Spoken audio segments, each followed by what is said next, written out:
Hello and welcome to Power Up. The Apple Watch Series 6 has just been released. This is truly one of my favorite times of the year. It's been an exciting few weeks with an Apple event just happening and another one just around the corner to announce the iPhone 12. But before we continue, I'd like to give you a quick sneak preview into what's to come in the next few videos. So I did manage to pre-order a PlayStation 5. Pre-orders were insane. The sites were extremely busy, but I did manage to pre-order one. The website did email me and say they won't be selling any more until they fill the current orders. Sony have apologized for this after thousands of PS5 fans were unable to secure one. Sony have said on their Twitter page, let's be honest, PS5 pre-orders could have been a lot smoother. We truly apologize for that.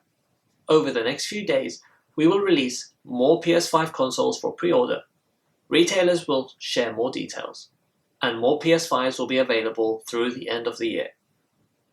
So hang in there, guys. There may still be a chance to get one soon. Next, for VR fans, I have a pre-order on an Oculus Quest 2, which has a release date of October 13th. And finally, of course, I will do my best to get an iPhone 12 Pro. Right. So Apple have announced 4 new products, including the Apple Watch Series 6, the Apple Watch SE, the iPad 8th Gen, and the iPad Air. Let's take a quick look at the Series 6. So I did manage to get one, but the unboxing didn't go to plan. But I went for the navy blue, and this is a new color, an aluminium case, and I think it looks great. Now this is rumored, this color, to be the same as the iPhone 12 Pro. I haven't decided which one I'd get, but I am liking this blue. Apple, for the first time, also announced a product red Apple Watch. So, what does it offer, and how is it different to the Series 5? Let's start with blood oxygen. This is something that the Series 6 is now able to measure. Blood oxygen is an important measurement containing information about your breathing and circulation.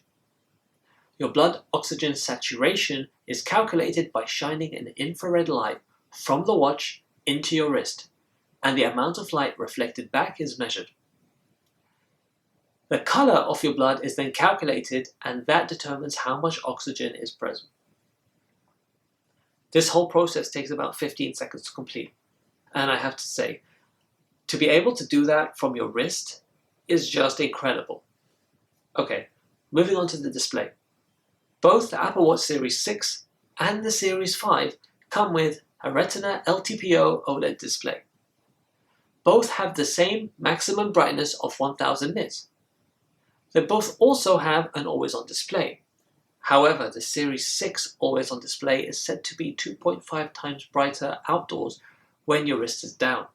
So on a sunny day, it makes it easier to glance down and see your watch's display without having to raise and wake it.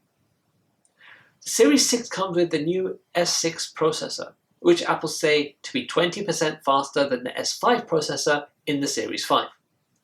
The S6 dual-core processor is based on the A13 Bionic processor found in the iPhone 11 and the 11 Pro. Series 6 also has an always-on altimeter that measures how high you go. So for mountain hikes, you could see your elevation changing in real time.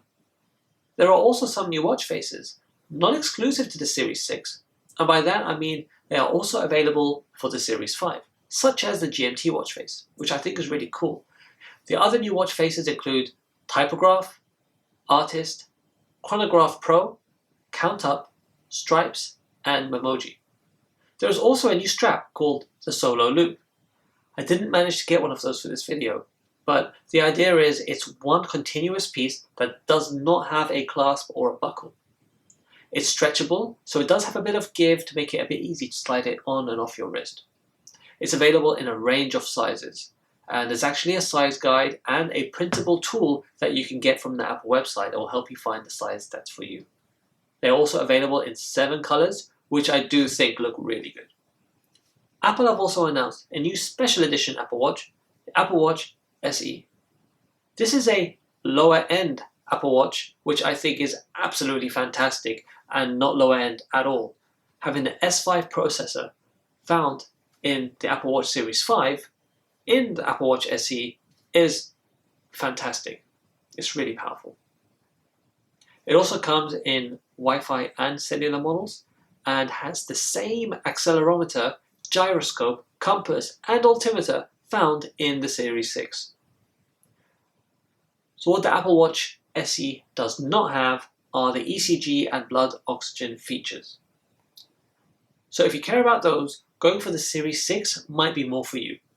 However, if you're on a budget and the ECG and blood oxygen features are not a priority, then the Apple Watch SE is something that you might want to consider. And for the price, I think what you get is really good. So let's talk about the price.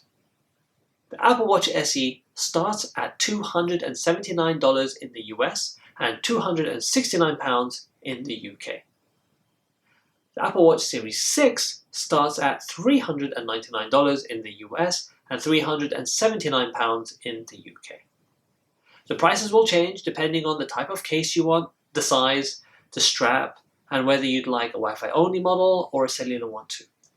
Personally, I had a cellular model for my Apple Watch Series 5. I was paying monthly for it. It was something that I found I didn't really use. So I decided for this year to go for the Wi-Fi only model for the Series 6. So if you have an Apple Watch Series 5, should you upgrade to the Series 6? Well, that depends. If the blood oxygen features and the always-on display being slightly brighter are not a priority for you, then you might want to give this year's upgrade a miss. I personally love what Apple are doing and how much focus they're putting into the health features in the Apple Watch, and I can't wait to try it. If you like this video, give it a thumbs up and subscribe to the channel if you want to see more content like this. I would really appreciate it. Thanks a lot for watching, guys. Stay tuned for more.